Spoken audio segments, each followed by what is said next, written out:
Hello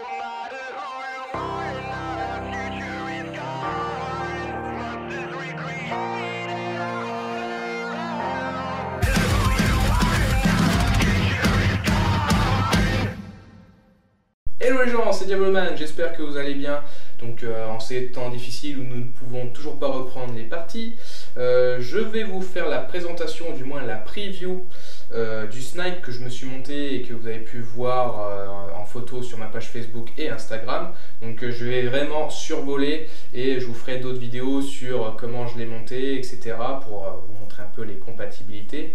Et pour tout ce qui est test de tir, et bah pareil, ça devra attendre un petit peu parce que là où je suis, c'est pas possible pour le moment. Il y a des types fusils de chasse où vraiment c'est anguleux, là c'est vraiment une poignée pistolet, donc tu tiens vraiment le tout comme il faut. Également en dessous, vous voyez, il y a un faux chargeur, alors qui n'est pas réaliste par rapport à la fenêtre d'éjection. Le chargeur est plus gros, mais il est gros comme ça parce qu'en fait c'est pour maintenir un chargeur supplémentaire. Donc là du coup c'est un chargeur à Action Army qui peut contenir 50 billes et qui est transparent. Donc quand vous tenez le chargeur, vous voyez que les billes peuvent aller jusqu'ici, donc ça va vraiment être en double, en quinconce tout du long, et comme ça vous savez combien il vous reste de billes. Donc, ce qui se passe, que quand je ne vais plus avoir de billes, et ben, dans le vrai emplacement de chargeur Airsoft, et ben, vous switchez et après vous prenez votre autre chargeur et vous le engagez hop, aussitôt, et le deuxième vous n'avez plus qu'à le ranger, ou alors vous le mettez sur vous. Donc comme ça vous donne plus de possibilités d'emport. Mais là vous voyez, avec deux chargeurs j'ai déjà 100 billes, ce qui est amplement suffisant en partie en Airsoft. Autre point avec la crosse, donc quand vous allez la recevoir, et ben, vous avez toutes les options ici sur le côté. C'est également ambidextre, donc si jamais vous êtes gaucher, vous pouvez switcher de l'autre côté, mais par contre il faudra retravailler la crosse parce que c'est pas creusé comme sur le côté droit pour pouvoir mettre le levier d'armement. Autre particularité de la crosse, c'est au niveau du bouton d'éjection. Donc sur les Marui ou les autres VSR10 en général, le système de blocage du chargeur est sur la jonction hop-up canon externe. Là, le bouton et l'action est intégré dans la crosse, c'est-à-dire que vous pouvez mettre n'importe quelle réplique de snipe dans la crosse, vous n'avez plus qu'à prendre le bouton qui est fourni avec. Donc dans ce bouton-là, vous avez vraiment le bouton et le système d'accroche.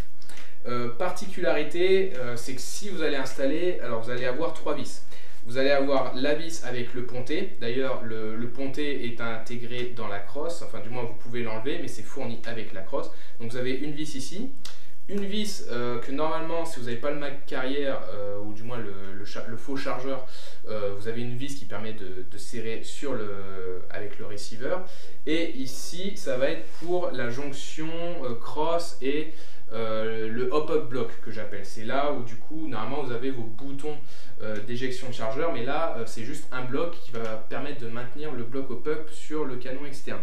Et bien cette vis là, il ne faudra pas hésiter à serrer, parce que si vous ne serrez pas suffisamment, en fait le système de blocage de chargeur va tendance à avoir un petit peu de jeu, et en serrant vous allez bien le plaquer, et ce qui fait que vous avez vraiment une éjection de chargeur qui se fait tout seul. Vous appuyez sur le bouton, les chargeurs ils tombent tout seuls. Alors ça c'est un des défauts qui revient souvent sur les chargeurs VSR10, c'est qu'on appuie sur le bouton et le chargeur vient pas. Donc il y en a qui créent des jonctions pour accrocher un peu plus, ou alors des ficelles, etc.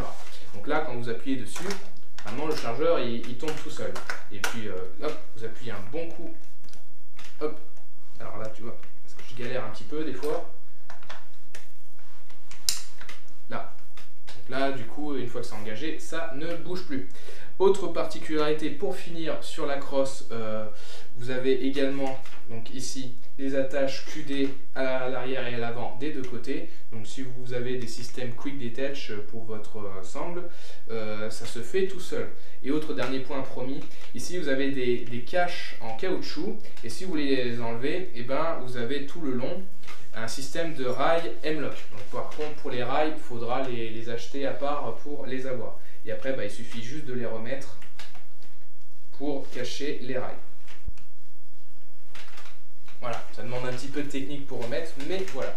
Donc ça c'était pour la crosse. Ensuite, ce que vous voyez à l'avant. Donc en fait c'est un partenariat avec Raptor Tech. Quelqu'un qui fait des pièces en impression 3D et qui m'a fourni du coup un silencieux triangulaire, donc c'est moi qui avais choisi le style parce que je le trouvais vraiment classe, ça allait avec le type de réplique un peu tactical que je voulais. Et pour m'aider pour mes futures vidéos avec capture de vidéo, et ben, il m'a fourni un rail, donc il a totalement fait pour moi, mais vous allez sans doute retrouver sur sa boutique. Donc c'est un rail. Vous allez, alors en fait, par contre, à l'envoi, il a oublié de m'envoyer les vis et le boulon qui permet vraiment le serrage sur le canon externe. Donc avec ces vis, normalement, ça tient tout seul. Mais il m'a fourni aussi avec un autocollant qui fait que le tout est bien solidaire du canon externe. Et du coup, et ben, côté droit, côté gauche et sur le dessus, sur une plus longue longueur, et ben, on a un système RIS qui permet de fixer facilement mes caméras.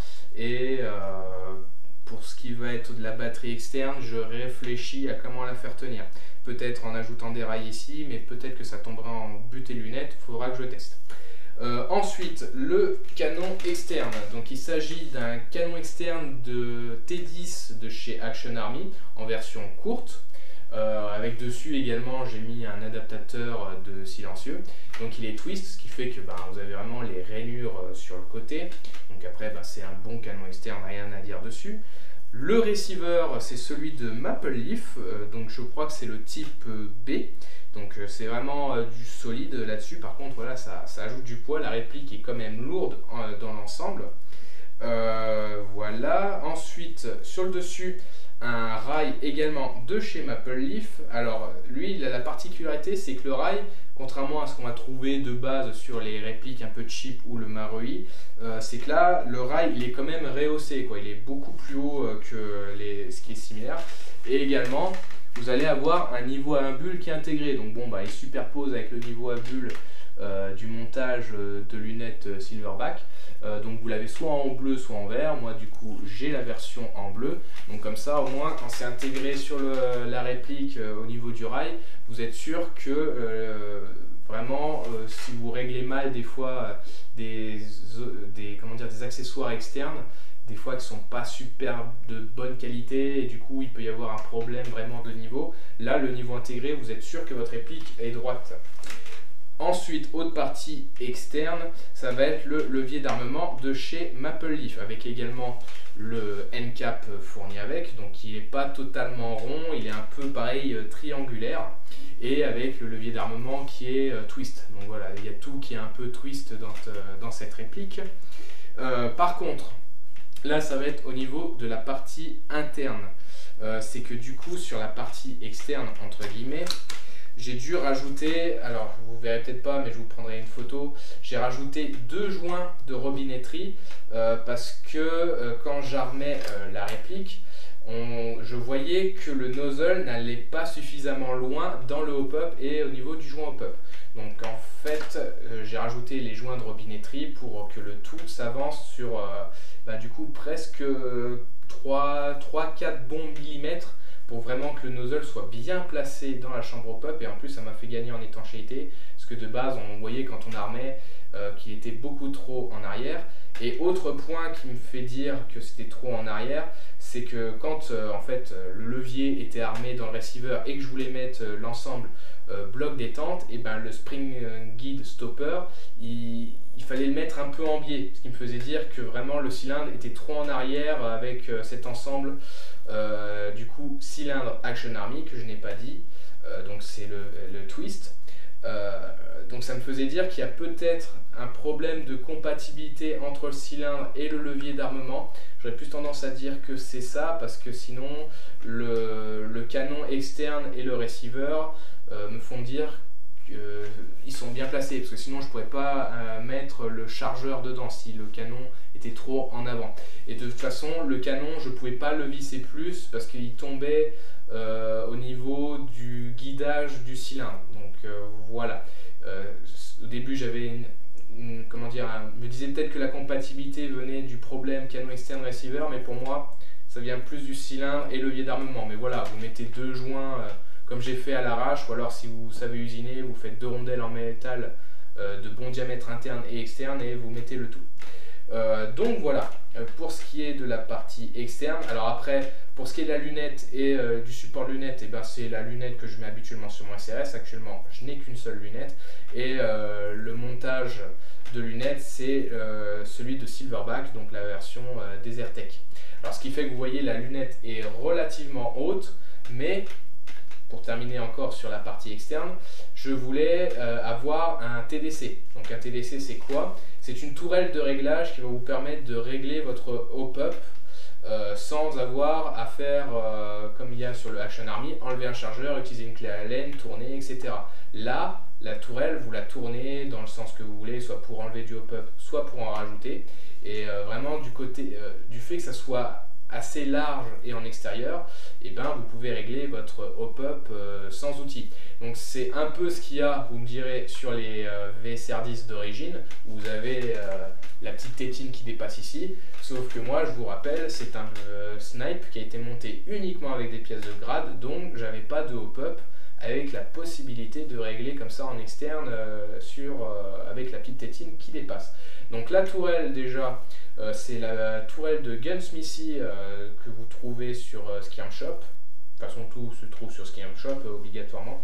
Et franchement, les réglages sont extrêmement précis, vous n'allez pas aller avoir de clics, c'est vraiment le moindre petit coup que vous allez mettre. Et ça appuie, enfin en fait, après c'est les performances, ça ne va pas se jouer sur la tourelle. La tourelle, c'est vraiment pour ajouter un réglage précis et rapide. Sinon après les performances, ça va être le hop-up AAC, donc Action Army, que j'ai mis dedans. Donc voilà pour tout ce qui est de la partie externe, je ne pense rien avoir oublié. On va passer sur la partie interne. Donc pour revenir sur l'interne, donc comme je vous ai dit, le cylindre c'est le twist de chez Action Army, avec sa tête de cylindre évidemment. À l'intérieur, j'ai mis un guide ressort Springer Custom Works avec le piston en twist, et dessus j'ai équipé avec son air brake. Donc l'air brake, c'est l'aérofrein, c'est la tétine qui va rentrer dans le nozzle et freiner la course du piston en fin de course. J'ai rajouté un petit peu de mousse sur la tête de piston, histoire de perdre un tout petit peu en puissance, parce que même là encore, je tape un petit peu trop fort. Quand je fais mes tests hop-up réglé à la 0,45, je suis à 2 joules 0,4, 2 joules 0,5. Donc idéalement, je voudrais être à 1,95 voire 1,90 joules pour vraiment me donner de la marge quand je vais jouer dans différentes équipes et que le chronie ne donne pas les mêmes mesures. Le ressort, il s'agit d'un M130 en 11 mm de chez Action Army.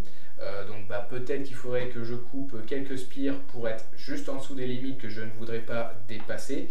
À la base, j'avais pris également des rondelles Lelax pour pouvoir régler la puissance, mais vous voyez, même sans rondelles, je tape beaucoup trop fort, malgré que le canon est relativement court. Je vais vous en parler du canon.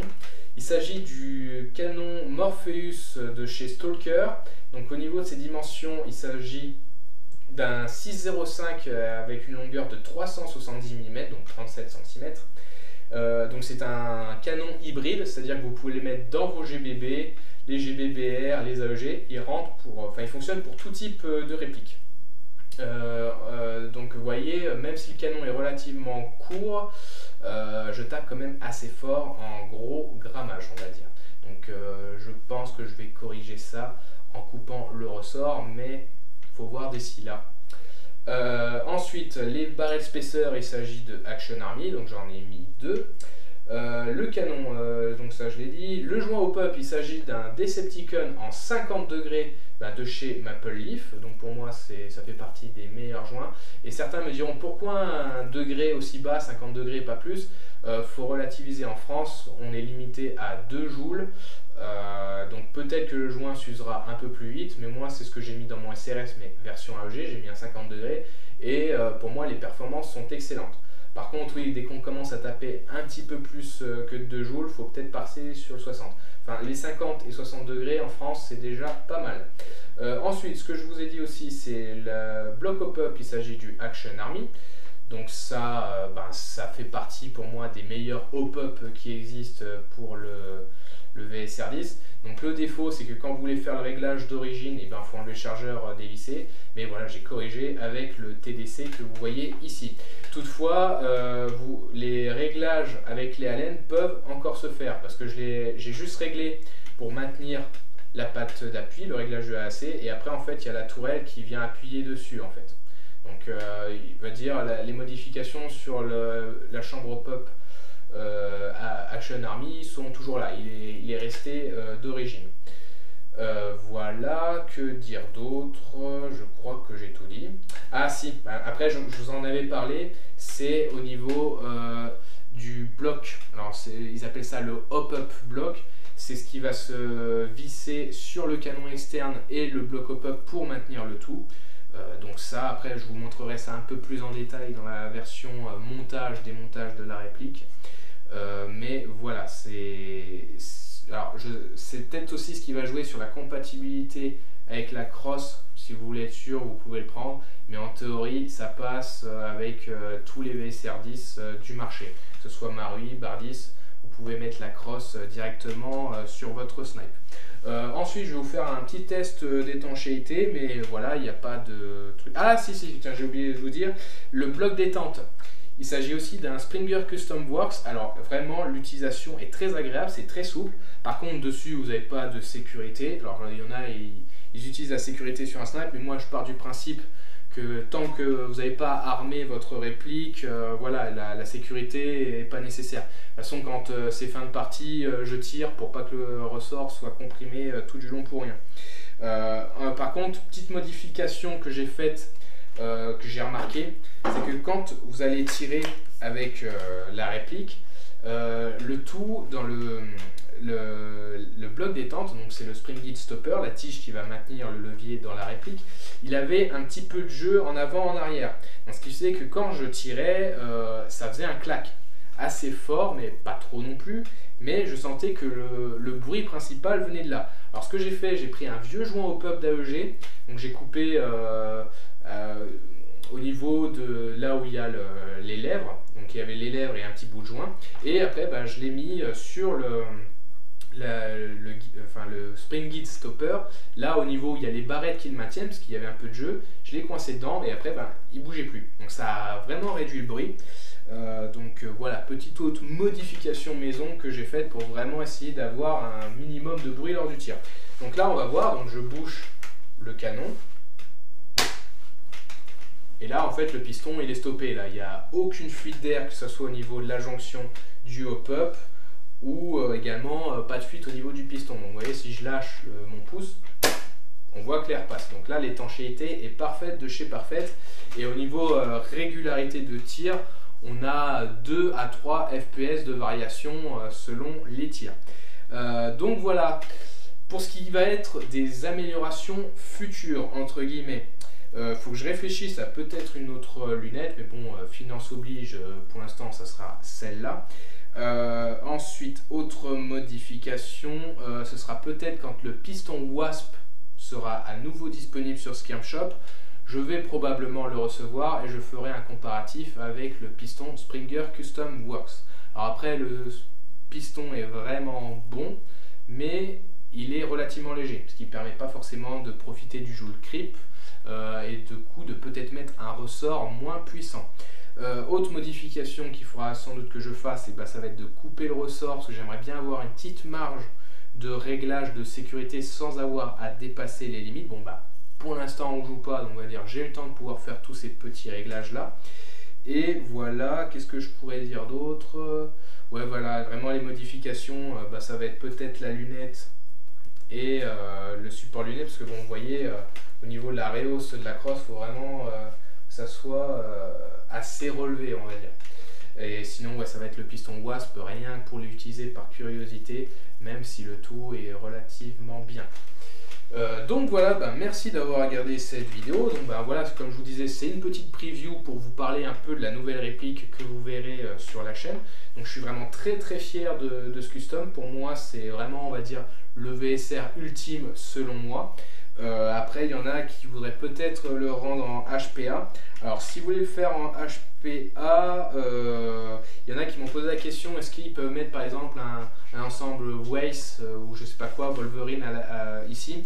Alors, si vous le faites, je pense qu'il faudra enlever toutes les options de réglage de cross. Parce que vous voyez, à l'intérieur, il va y avoir tout ce qui est métal ou autre. Donc dans la cross, c'est assez compliqué. C'est pas comme un striker qui est beaucoup plus creux. Donc il faudrait réfléchir un peu à tout ça. Autre modification qu'il faudrait que je fasse aussi, tant que j'y pense, ça serait d'ajouter de la mousse expansive dans la crosse pour réduire un peu plus le bruit. Parce que quand je tire, vous voyez, même quand je suis à vide et que je fais comme ça, il y a une légère résonance quand même, je trouve. Donc peut-être que surtout cette partie-là qui est beaucoup plus creuse que le reste, ce serait une zone où il faudrait ajouter de la mousse expansive. Donc voilà, merci d'avoir regardé cette vidéo, j'espère que vous aura plu. Si vous avez des questions, n'hésitez pas, j'y répondrai. Donc en tout cas, niveau compatibilité, on voit que Maple Leaf et Action Army, même Springer Custom Works, ça marche très bien ensemble. Donc dites-moi ce que vous pensez de la réplique. Donc pour moi, j'aime vraiment le look. Par contre, il est vrai que pour un VSR10, je penserais qu'il serait plus léger. Il faut dire que c'est assez lourd. Franchement, je pense qu'on est largement au-dessus des 4 kg et je me demande si on n'est pas loin quand même des 5 kg dans l'ensemble. Donc heureusement que j'ai à l'avant des pièces en impression 3D pour pas alourdir trop le reste, mais voilà. Donc voilà, je vous remercie d'avoir regardé cette vidéo et je vous dis à bientôt pour d'autres vidéos. La bise!